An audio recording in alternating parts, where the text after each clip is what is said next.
नमस्कार, आप देख रहे हैं एसटीवी बिहार न्यूज। मैं हूं शबीम अख्तर। पूर्व मंत्री सह काटी विधायक इसराइल मंसूरी ने काटी विधानसभा क्षेत्र के मरवन प्रखंड अंतर्गत 3 योजनाओं का उद्घाटन किया गया। आगे बता दें कि पहला जीएन पंचायत अंतर्गत मुख्यमंत्री स्थानीय विधायक निधि योजना के तहत छठ घाट का निर्माण किया गया, जिसकी प्रकालित राशि 9,65,000 के लागत से। दूसरा झकरा शेख पंचायत अंतर्गत बिशुनपुर ईदगाह के नजदीक स्कूल परिसर में चबूतरे बनाया गया, जिसकी प्रकालित राशि 3,51,100। और झकरा शेख पंचायत में ही नवादा दलित बस्ती ब्रह्म स्थान के निकट चबूतरे का निर्माण, इसकी भी प्रकालित राशि 3,53,100, कुल राशि 16,69,200 की लागत से तीनों कार्य को किया गया, जिसकी उद्घाटन पूर्व मंत्री सह काटी विधायक इसराइल मंसूरी ने किया। आगे बता दें कि इस अवसर पर उपस्थित रहे मरवन प्रखंड प्रमुख रेणु देवी, कुल बाबू, सुरेश सिंह, कुंदन कुमार, स्थानीय पूर्व मुखिया, वर्तमान मुखिया मुन्नी देवी, साथ में प्रखंड के सभी कार्यकर्ता उपस्थित रहे। इस उद्घाटन की कड़ी में आगे देखते हैं वीडियो के माध्यम से किस प्रकार छठ घाट और 2 चबूतरे का निर्माण कार्य पूरा होने पर पूर्व मंत्री सह काटी विधायक इसराइल मंसूरी ने फीता काट कर उद्घाटन विधिगत रूप से किया। आगे देखते हैं वीडियो के माध्यम से। जब तक के लिए मैं लेता हूँ इजाजत। जय हिंद, जय भारत।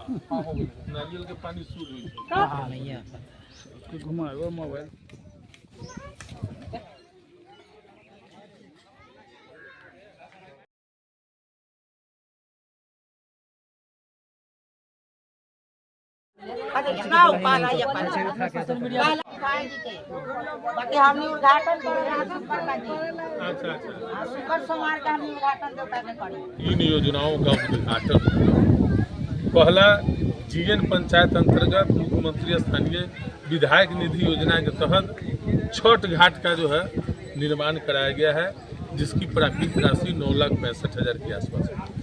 दूसरा झकरा शेख पंचायत अंतर्गत बिशुनपुर ईदगाह के नज़दीक स्कूल परिसर में चबूतरा बनाया गया है, जिसकी प्राकृतिक राशि 3,51,100। और झकरा शेख पंचायत अंतर्गत ही नवादा दलित बस्ती ब्रह्म स्थान के नज़दीक चबूतरा का निर्माण कराया गया है, इसकी भी प्राकृतिक राशि 3,53,100। ऐसे 3 योजनाओं का निर्माण हुआ है और तीनों को आज विधिवत जनता को समर्पित किया गया है, उद्घाटन किया गया है। मतदाता पुनरीक्षण कार्य हो रहा है, इसको किस तरह से देख रहे हैं? देखिए, मतदाता पुनरीक्षण कार्य जो है एक साजिश है।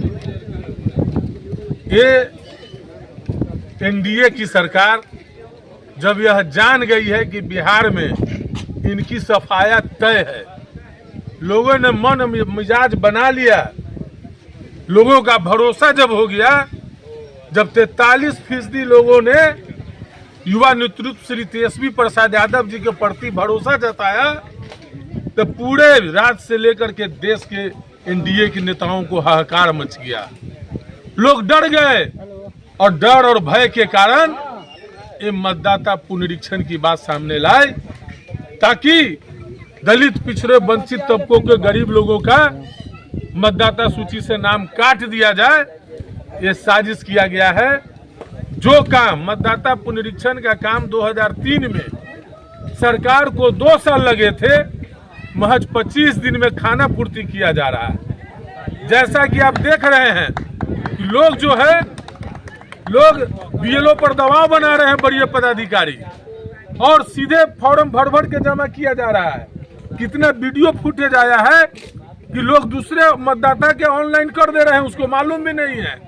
यानी किसी भी तरीके से बहानेबाजी कर करके मतदाता पुनरीक्षण के नाम पर करोड़ों मतदाताओं को बिहार से मतदान करने से वंचित करने का यह साजिश है।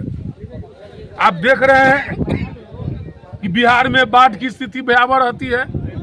लगभग 10 जिला है जो बाढ़ से प्रभावित रहता है। उसके बावजूद भी आप जो है मतदाता पुनरीक्षण लेकर के चले आए।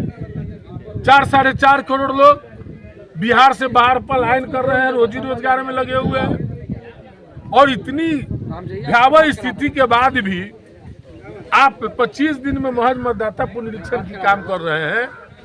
ये एनडीए के लोग, ये मोदी सरकार, ये जो है धोखा कर रही है। एन कन प्रकरण गरीब, दलित, पिछड़ों, वंचित, अल्पसंख्यक समाज के लोगों को मतदान से पहले वंचित करना चाहती है। उसके बाद उनके हक अधिकार से वंचित करेंगे, उसके बाद आवास योजना से वंचित करेंगे, वृद्धावस्था पेंशन मिल रहा है उससे वंचित करने का काम करेंगे। जो भी सरकारी सुविधाएं हैं, तमाम सुविधाओं को रोकने का इन लोगों का साजिश है। इसलिए हम आपके चैनल के माध्यम से तमाम लोगों से कहना चाहते हैं कि आप ऑनलाइन भी देखें और बीएलओ से जानकारी रखें आपका मतदाता सूची में नाम है कि नहीं है।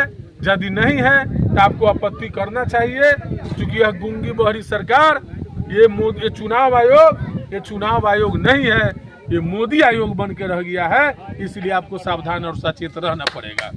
सामने इलेक्शन है, सरकार कई तरह की घोषणाएं की है, उसको किस तरह से फेस करेंगे? देखिए, अभी जो सरकार की स्थिति है, ये सरकार हम लोगों को युवा नेतृत्व, प्रतिपक्ष के नेता आदरणीय तेजस्वी प्रसाद यादव की खींची हुई लकीर पर यह सरकार चल रही है।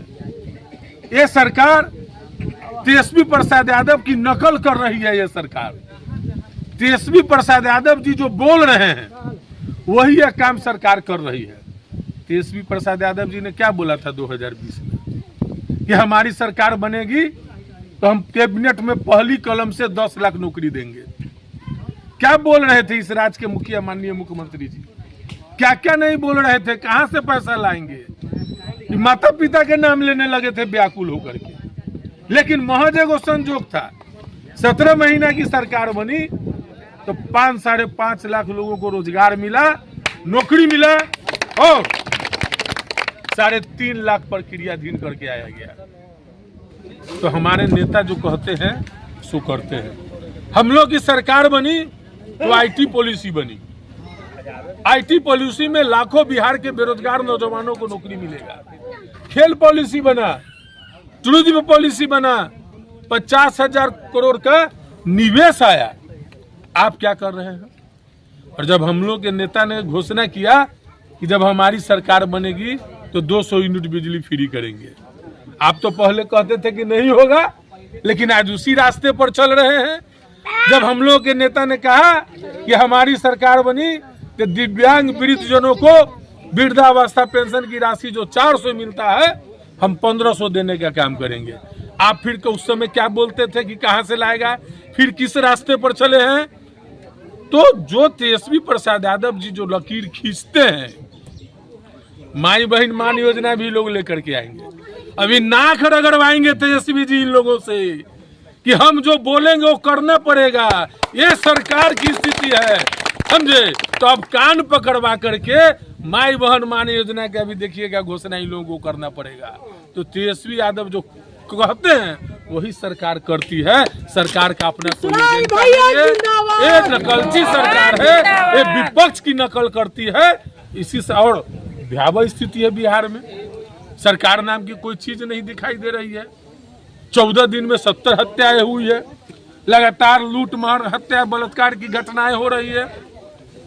आप सीन अगर देखें, अभी पारस हॉस्पिटल में जिस तरीके से हत्या की गई है, अगर कोई भी आम आदमी उस अगर फुटेज को देखेगा तो उसको लगेगा कि किसी फिल्म का एक्शन किया जा रहा है, फिल्म बनाया जा रहा है।